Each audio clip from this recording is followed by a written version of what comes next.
My name is Emily. I am 23 years old.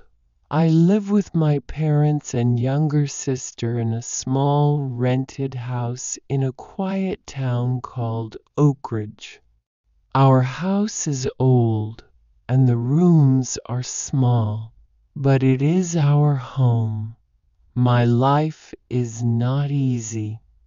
My father does not earn much, and my mother stays at home to take care of the family. Because of this, I must help them. Every day, I work in a small clothing store near the bus station. I stand behind the counter for many hours.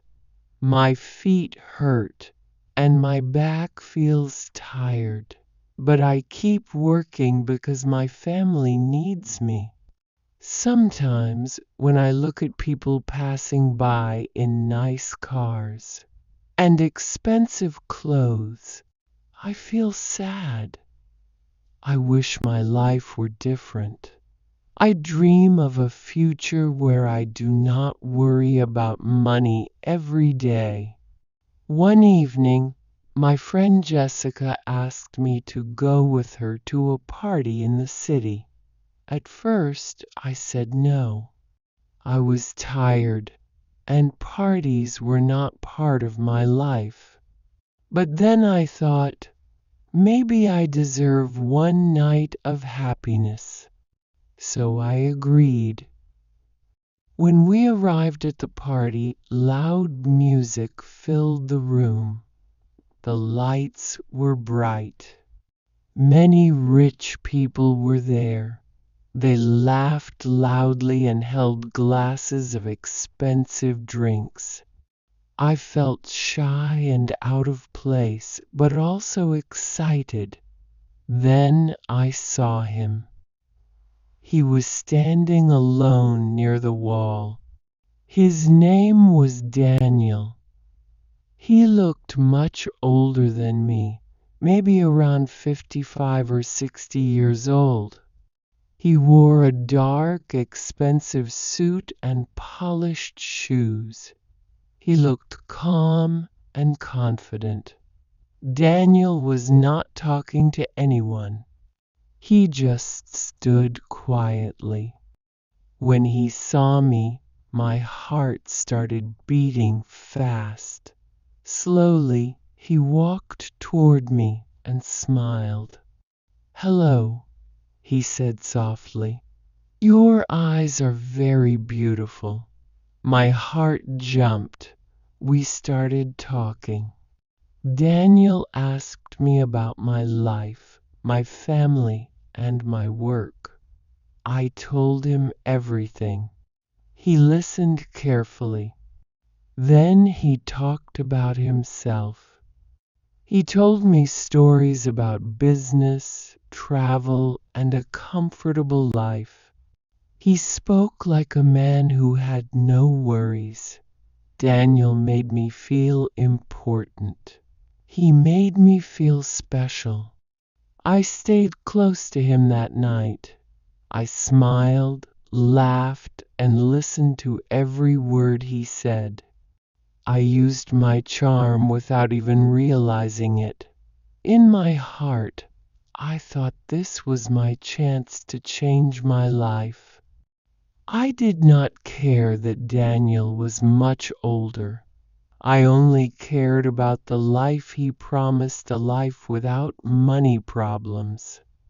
Later, Daniel invited me upstairs to have a drink in a quiet room. I felt nervous, but also excited. I said yes and followed him.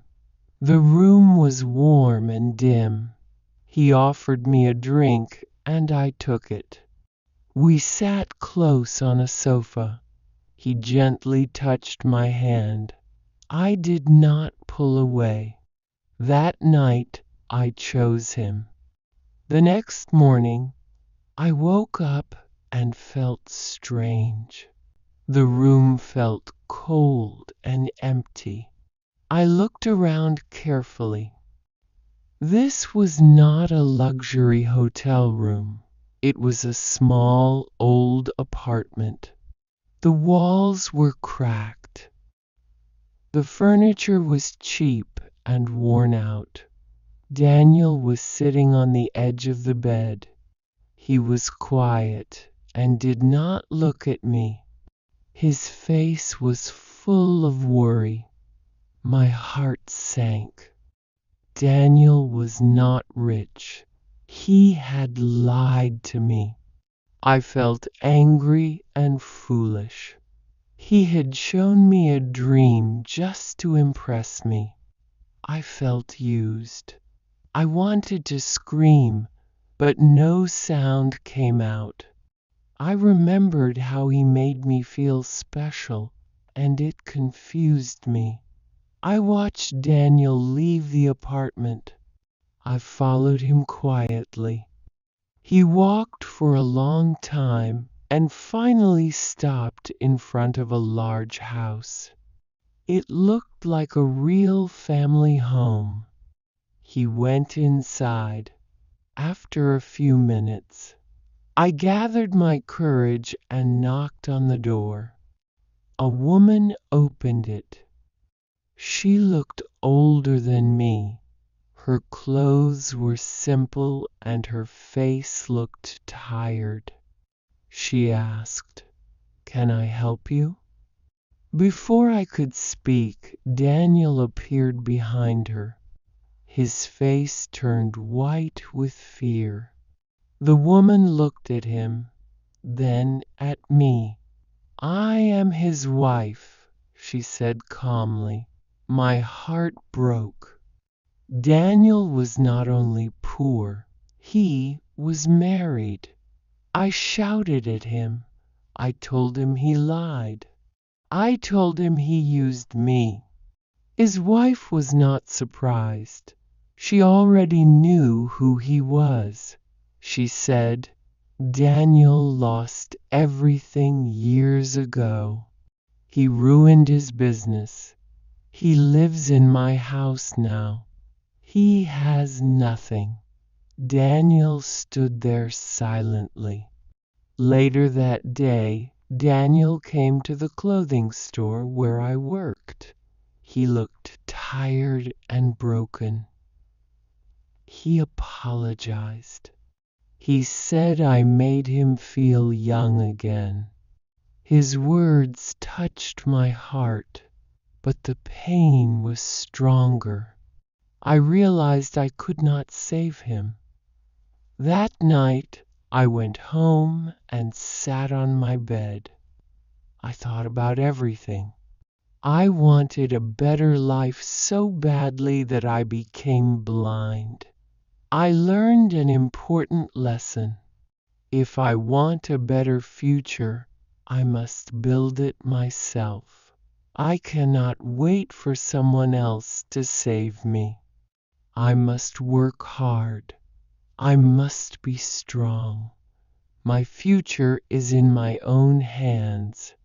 If you enjoy this story, please like, comment, and share. Don't forget to subscribe for more interesting stories.